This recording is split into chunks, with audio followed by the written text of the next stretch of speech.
темата ќе се допре и до слободата, да, веројатно во некој аспект, но е на некој начин како продолжеток од минатата. Дали се сеќаваме што зборувавме минатиот пат, минатата сабота? Обработувавме една глава, така речи, од големата борба, под наслов Стапиците на сатаната, и разгледавме дел од цитати од една глава во Сведоштво за проповедници книгата, каде што исто така има една помала глава, таму која што исто така го носи истиот наслов, Стапиците на сатаната. Некако во сличен правец, овој пат ќе зборуваме за нешто што е една од големите, поголемите стапици на сатаната. Но да почнеме од оние стихови со кои што мислам дека почнавме минатиот пат. Во Ефесијаните 6 глава, 11 и 12 стих, иако минатиот пат читавме малку повеќе. Ефесијаните 6 глава, 11 и 12. Овие стихови гласат вака: облечете се во сето Божјо оружје, за да можете да им се спротивставите на измамите на ѓаволот. Зашто нашата борба не е против крвта и телото, туку против началствата, против властите, против светските владетели на темнината на овој век, против духовните сили на злото во небесните места. Ние имаме работа со духовни сили. Тој нов светски поредок, тие световни владетели, тие се само слуги на овие духовни сили и поточно директно, всушност, на ѓаволот.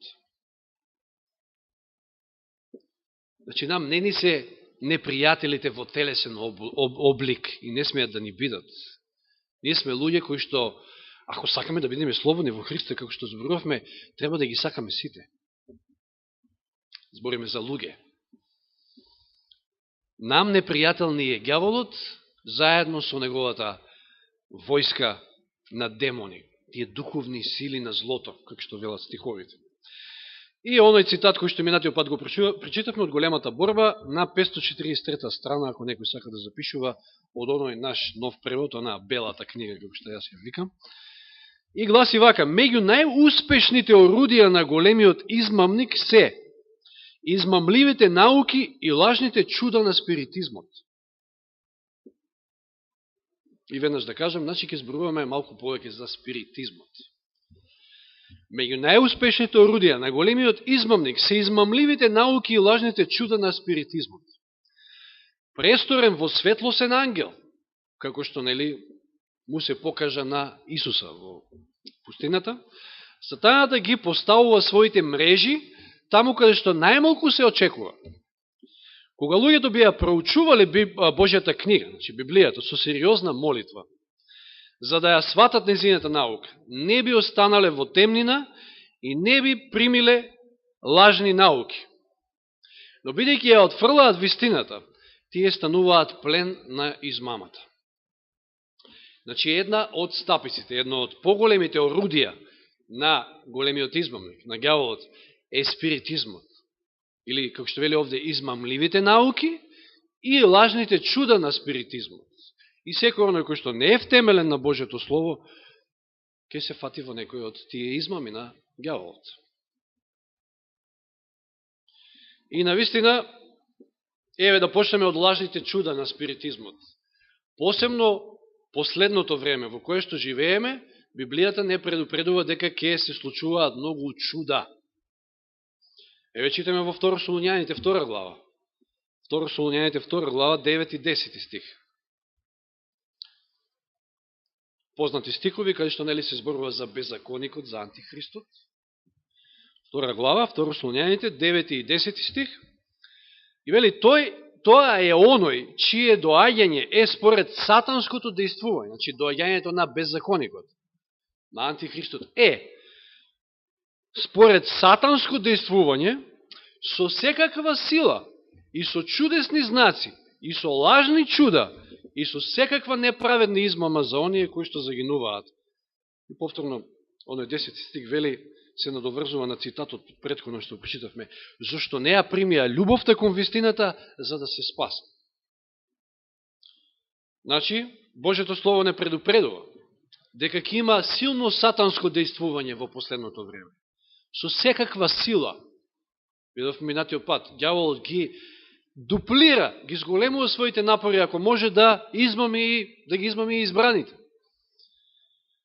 Со чудесни знаци, со лажни чуда, со секаква неправедна измама, да може да измами што е можно повеќе. И повторно, стихот нагласува дека ќе бидат измамени оние кои што не ја примиле љубовта, односно кои што ја немаат љубовта кон вистината. Вистината треба да се засака, да се сака, не само да се исповеда. Нели? Ете, ние имаме вистината, веруваме во сабота, држиме закон и така натаму. И Откровение 13 глава, познатите стихови кои што зборуваат во контекст на вториот звер, кој што кого означува? Има два звера во 13 глава. Првиот е папството, вториот е како да заборавишме, Америка. 13 глава, 13 и 14 стих. И правеше големи чуда, така што и оган сипнуваше од небото на земјата пред луѓето.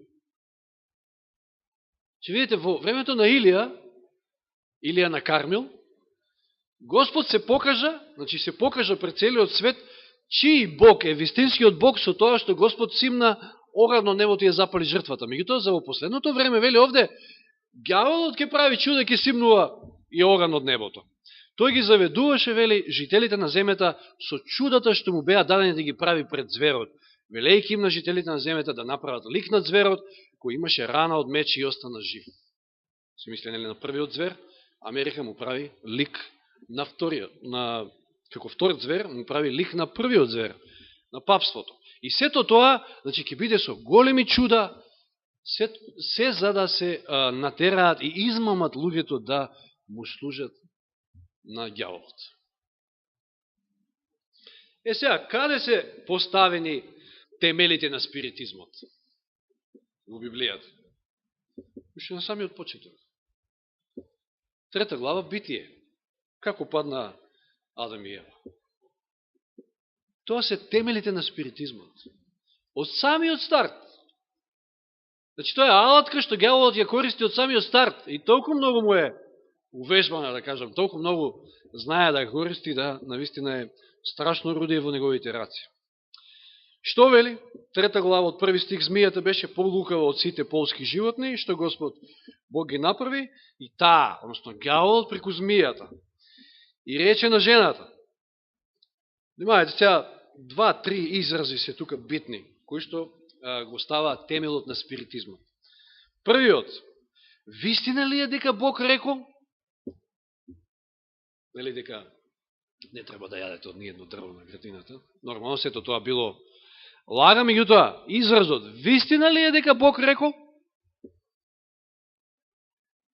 Минатиот пат, кога зборувавме за стапиците на сатаната, може би повеќе акцент ставивме на лажни науки и така натаму, искривување на писмото и така натаму.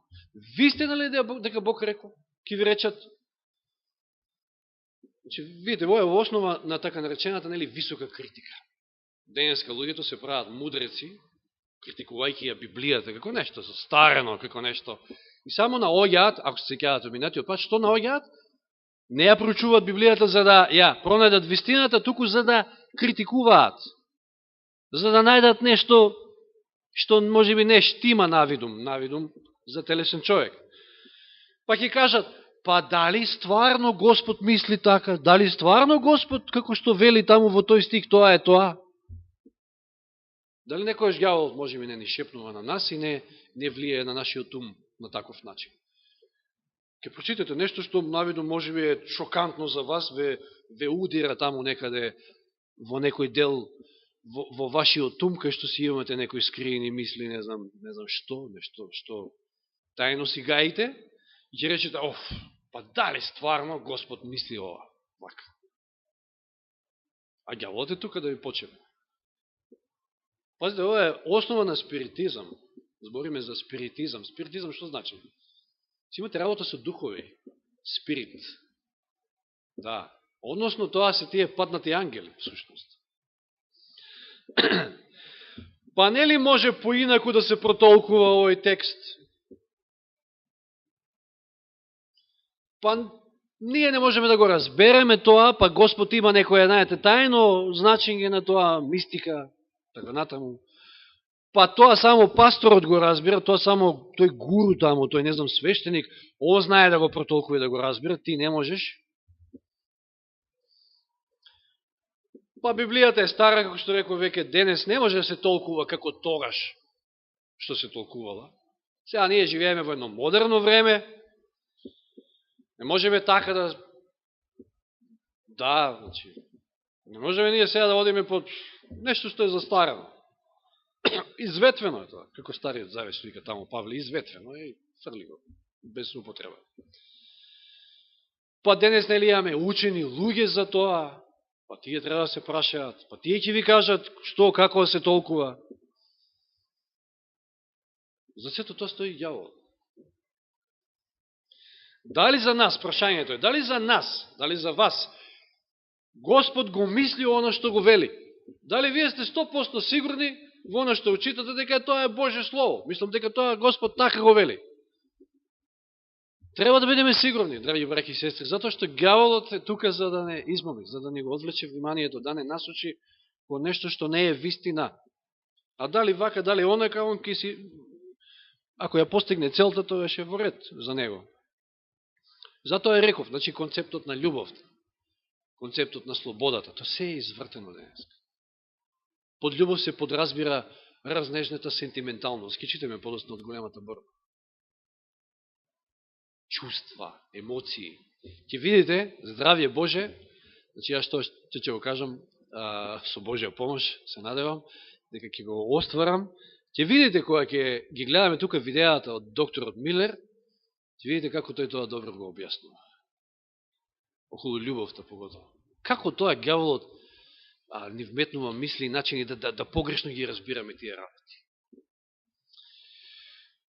Второ нешто што ѓаволот овде го кажува и кое што е во самиот темел на спиритизмот е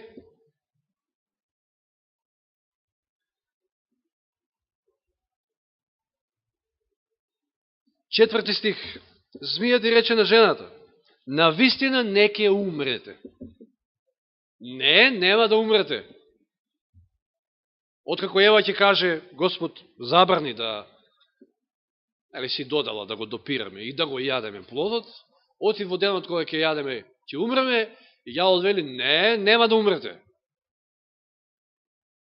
Ова е самата основа на спиритизмот.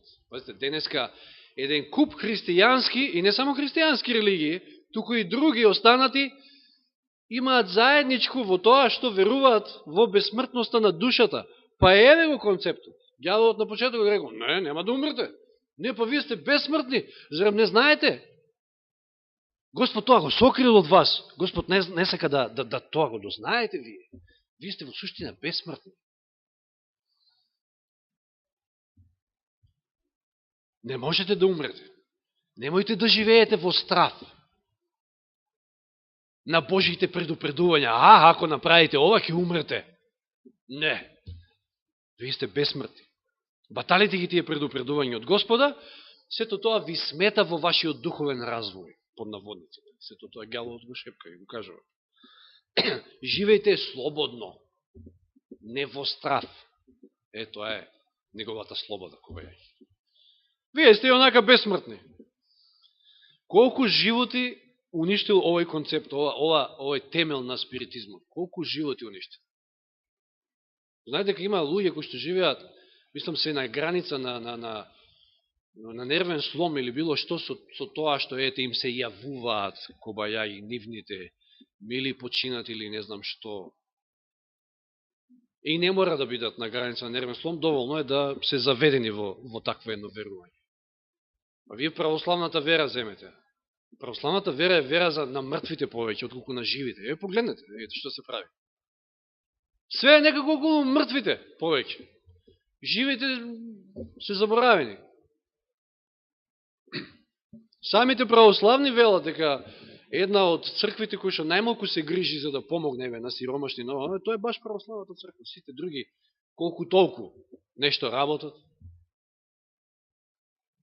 Значи, јас не може да заборавам татко на еден мој пријател од Свети Николе, кој што не знам што се случи, детето заболе, велам дете, затоа што тоаш бевме млади. Он беше 18 години, не знам, 20 максимум. Јас нешто постар. Почина. Детето, таткото немаше ден да не оди на гроб. Пушти брадан или кој што тоа го прават. И ке се запраша што прави, што прават, што прави таму, што? Разговарали, што? Може да стапи во контакт ли, што? Тоа е, да. Точно, ама тоа ѓаволот работи преку болка, преку чувства, преку... Тука е мајстор, да не забраваме. Колку традиции, колку суеверија се поврзани со оваа невистина. Не, вие нема да умрете. Не, вие сте бесмртни. Колку традиција, земете, суеверија. Па нели носење на она храна, на гробишта, на не знам што, да не должиме. Од колку проповедални се проповеда за вакво нешто? Во христијанскиот свет. Али за бесмртноста на душата. Дека нели душата...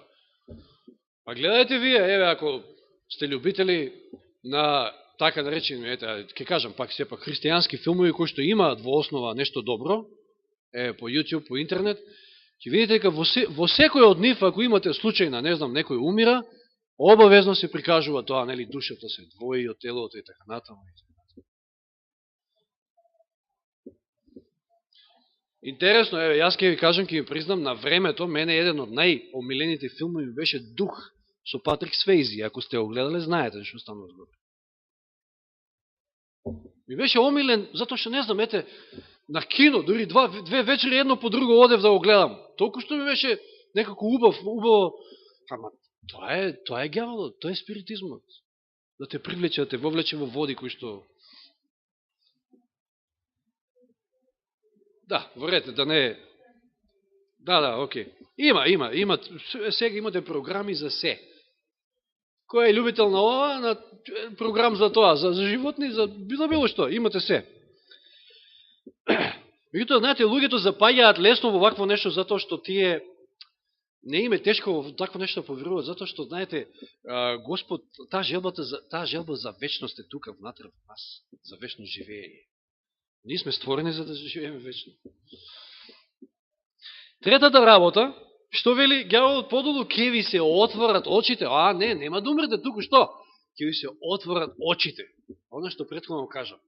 Значи, како да имате тајно знаење, тајни знаења, познавање некои работи, што тајно Господ ги држи од вас, и сега вие можете да дојдете до нив само преку некој гуру, некој, не знам, тамо, духовен мислител, некој кој што е одреден за тоа нешто. Не може секој. Тајно знаење. Тоа е во основа на целиот паганизам, ако ги земете тие друиди, ако ги земете тие келти, тие стари народи, кај сите нив е тоа. Мистично знаење. Па и самата црква во времето на средниот век тврдела дека не може секој човек да земе да отвори Библија и да ја разбере. Не, треба да оди кај свештеникот, или кој што и претходно веќе кажав. И вели што? Ке станете како богови. Значи, ѓаволот вели како да ја вовел еволуцијата. Првите мисли на еволуцијата се тука уште на почетокот.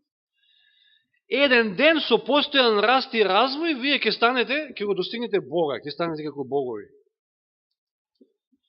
Или ќе познаете доброто и злото. Знаете што значи ова во превод?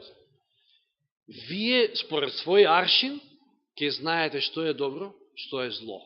Нема потреба од некој надвршен критериум да ви каже што е добро, што е зло. Туку вие ќе пораснете до таков еден стадиум, кај што вие ќе знаете што е добро, што е зло. За ова се крие нешто друго. Прави си што си сакаш. Значи, што е добро? За мене е ова добро, ова ќе го правам. За тебе може да е нешто друго добро, прави го.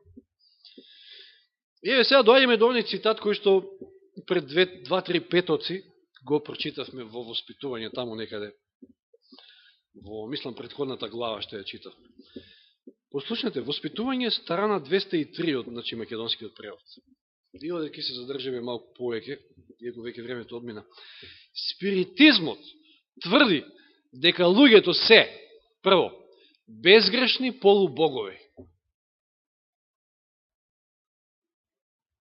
Дека секоја душа ќе си суди сама на себе. Дека вистинското сознание, вистинското знаење, што претходно спомнавме, го издигнува човекот над сите закони. Тоа тајно, тоа мистично знаење, кога вие ќе допрете до тоа, ќе станете како богови. Па тоа е тоа. Над закони. Нема да има закон за вас. Дека сите сторени гревови се безопасни. Дека е добро се што се прави. И дека Бог не осудува најподлото човечко сушество. Тој го представува како да е на небото и таму ужива висока почест. Па им се прикажуваат на луѓе, нивни мртви, и велат, оу, супер ми е таму горе. А човек може да е бил и серијски убиец, да кажеме, пример, некој, што е ли овде најподлото суштество. И што? Му го руши целиот концепт на живиот. Нема потреба за праведност, нема потреба за добро. Живеј како што сакаш. Секако ќе се најдеш таму. Продолжува понатаму, цитатот вели. Така, тој на сите луѓе им објавува. Не е важно што правите, живејте како што сакате, небото е ваш дом. Живееле вака, живееле онака, секако ќе се најдете на небото. Ова се опасни работи, меѓутоа ова е она со што се соочуваме околу нас во светот. Колку тешко е вистината да допре до луѓето, а тие живеат според ова. Секој си живее денес како што си сака. Какви закони, бе? Па и бараат права од озгора, нели? Секакви извитоперени права. Мнозина на тој начин биваат наведени да мислат дека желбата е највисокиот закон. Внимавајте, желбата е највисокиот закон. Посакај и направи го каков закон. Дека раскалашаноста, разузданоста е слобода. Видите според дјаволот што е слободата. Да си правиш што си сакаш, што е слободата. И дека човекот одговара единствено пред себе си. Сега, поред, безгрешни полубогови. Денеска луѓето не сакат ништо да слушат за гревот. Не чепкајте таму. А од друга страна, гордоста, што е во основа на грешната човечка природа, е еден огромен проблем.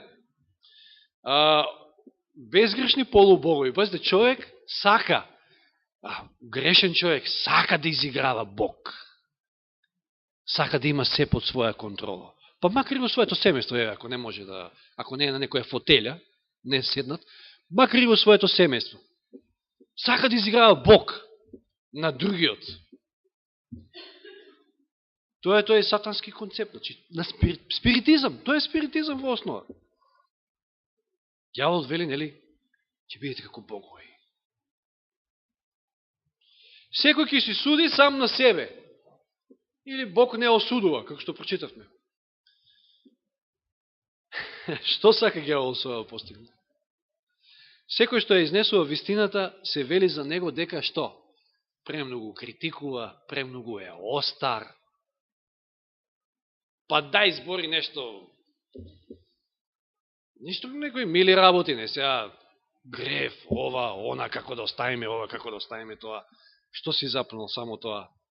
Видите, денеска имате популарни говорници, јас вчера го спомнав оној Джо Олстин, па случајно или не, црквата, неговата мега црква, која што собира бар 20.000, каде што наплаќа човекот и карта, за да влезете, се наоѓа во Хјустон, кој што Хјустон беше потопен под вода, нели, деновиот, оној ураган, што веќе удри. И сега се очекува другиот да удри на Флорида, затоа треба се молиме, нели, за пресеза, не само за Цеце, туку за сите луѓе тамо. И интересно е што ова како мала дигресија, човекот во целата таа поплава, сите цркви ги отвориле вратите за да помогнат, а неговата мега црква заклучена. И кога го прашале зошто така, па властите не побараа од мене такво нешто. Тој човекот кој што е еден од најпопуларните говорници протестантски таму во Америка. И што мислите, зошто е толку популарен?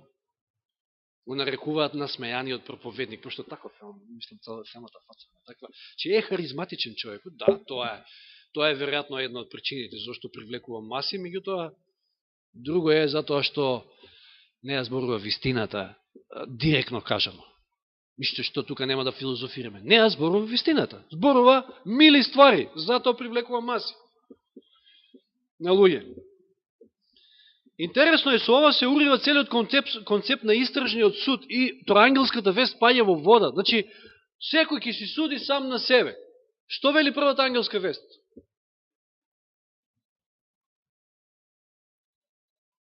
Настапи часот на судот, на неговиот суд. Некој велат, не, тоа на Господа ќе му се суди. Не на нас. Па не, во една известна смисла има вистина, нели, затоа што Господ ќе треба да го одбрани својот карактер пред нападите на ѓаволот, меѓутоа не е тоа само. Па нели во Откровение имате стих тамо, вели, ја мери црквата храмот. Па не, да не збориме за многу други, значи, стихови. Секој ќе се појави пред Христовиот престол на суд, ќе одговара за она што го сторил. Па проповедник 11.9, оној стих кој што често пати знае Раде, знам да го спомне. Сегавате на стихот за младичот. Живеј, прави се што ти е душа сака, ама знај дека еден ден ти излезеш на суд. На него бараме, немаме време. Потоа, вели, вистинското знаење го издига човекот над сите закони. Значи, видите, ѓаволот од секојаш омилена тема му е законот. И тој мава тука. Да, мава и на Христа, меѓутоа и законот. Затоа што законот, Божиот закон е темел на неговото владење, на Божиото владење. Демек, законот ни треба доека сме деца, доека сме мали, доека сме малолетни. Пазите, ова сега може да се поклопи и размислувањето на Павле, ама Павле оди во друга насока. Демек, доека сме мали, доека сме малолетни, ни треба закон. А после ние сме над законот. Сега внимавајте, баш Јани прошлиот пат убаво кажа. Под законот, доека сме под законот, сме под проклетството негово. Меѓутоа, кога си обратен, кога си во Христа, ти си во законот. Ама не над законот. Што значи над законот? Не ти може ништо закон. Мислам, тоа е безвластие, со други зборови кажам. Тоа е концептот на ѓаволот. Сите сторени гревови се безопасни. Па да, ако сето ова го веруваш предходното, ќе доеш до заклучок дека па што е битно што ќе направиш. Се е безопасно. Нема апсолутен авторитет, нема кој да каже што е добро, што е зло, се е добро. Се што се прави е добро, следниот момент. Значи, нема потреба да се укажува на гревовите, нема потреба да се повикува народот на покаяние, затоа што се е добро. Но Библијата од друга страна јасно учи дека ние треба отворено да застанеме и да се бориме против беззаконието. Дали во домот, дали во црквата, дали во општеството. Христијанинот, вистинскиот христијанин треба да подигне глас против беззаконието. Треба се бори за морал, за морално општество. Ото вели Господ не осудува. Веќе го спомнавме.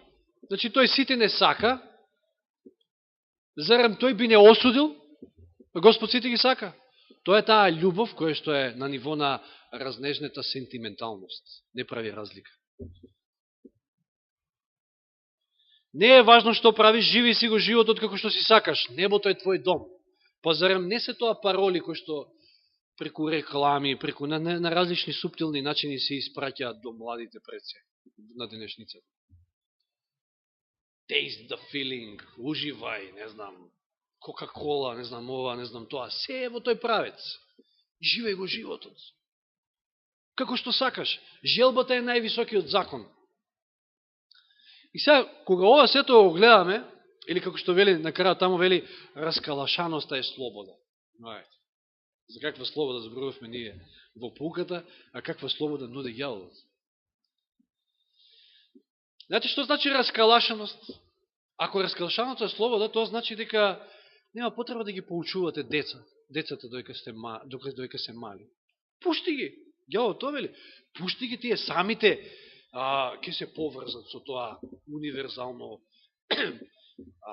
знаење во Вселената и тие самите ќе осознаат како треба и што треба. Тоа можете да го видите преку овие источни или било New Age концепти. Сето тоа е таму, проткаено. Спиритизам. И човекот одговара единствено пред себе си.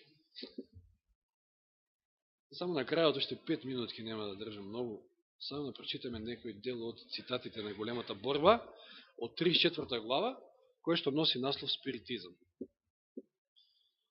Че видите, не зборувавме, не сакав намерно да ставам многу акцент на она, нели, безсмртноста на душата, тоа ни е веќе горе-долу познато, меѓутоа, но не е суптилни начини како спиритизмот може да навлези. Според сето ова досега кажано, кажете ми вие на мене, во какво општество ние денеска живееме, односно барем нашето, колку толку пак ќе кажам, е се уште сочувано, меѓутоа, во какво општество не тераат да живееме. И колку спиритизмот е застапен во образование, пазите, во основа образованието е грчката култура, филозофија е во основата на образованието, на системот на образование. Вели, денес сатаната ги мами луѓето со ласкање како што ја измамила Ева во Едем. Буди кај нив желба за надприродни сознанија и потикнува чисто љубив стремеж кон само возвишување.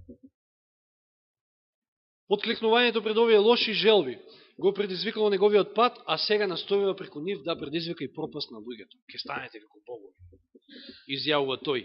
Ке знаете што е добро, што зло. Спиритизмот учи дека човекот е суштество од напредок и дека нему му е одредено постојано од раѓањето па се до вечноста да се приближува кон божественото. Пушти го, остави го. Човекот е така создаден, он самиот еволутивно полека ќе расте и на крајот ќе го достигне Бога. Тоа го учи спиритизмот.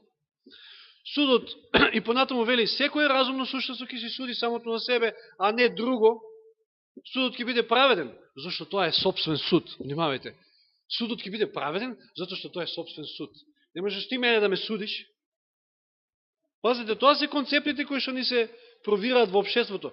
Ти мене да ме судиш, еве, јас сум хомосексуалец. Кој си ти мене да ме судиш? Тоа за мене е добро. Тоа е според мојот аршин. А според тебе може да не е, ама тоа е твој аршин. Значи, јас самиот на себе си судам и само тогаш е праведен и справедлив судот. Внимавајте.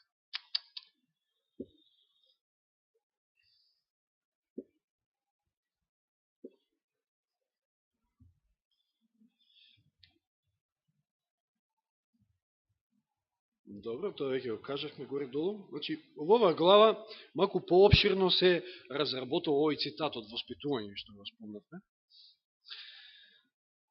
Вика, кога луѓето на ваков начин се заведени да веруваат дека желбата е највисок закон, дека слободата значи разузданост и дека човекот си е одговорен само на себе си, треба ли тогаш да се чудиме што насекаде владае толкова расипаност и морална изопаченост?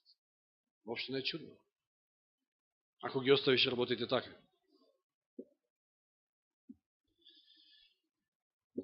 Мнозина страстно ја прифаќаат науката што им дава слобода да се угодуваат на склоностите на своето телесно срце. Уздите на самосовладување им се препуштаат на страстите, духовните и душевните сили им се починуваат на животинските нагони, а сатаната ликувајќи вовлекува во својата мрежа и лјадници, такви кои тврдат дека се наводно Христови следбеници. Тие живеат по телото, а мислат дека живеат по духот. И на крајот ќе ги пожнеат, нели, последиците. Само сакав да го најдем овој дел и сега тука ќе завршиме. Внимавајте.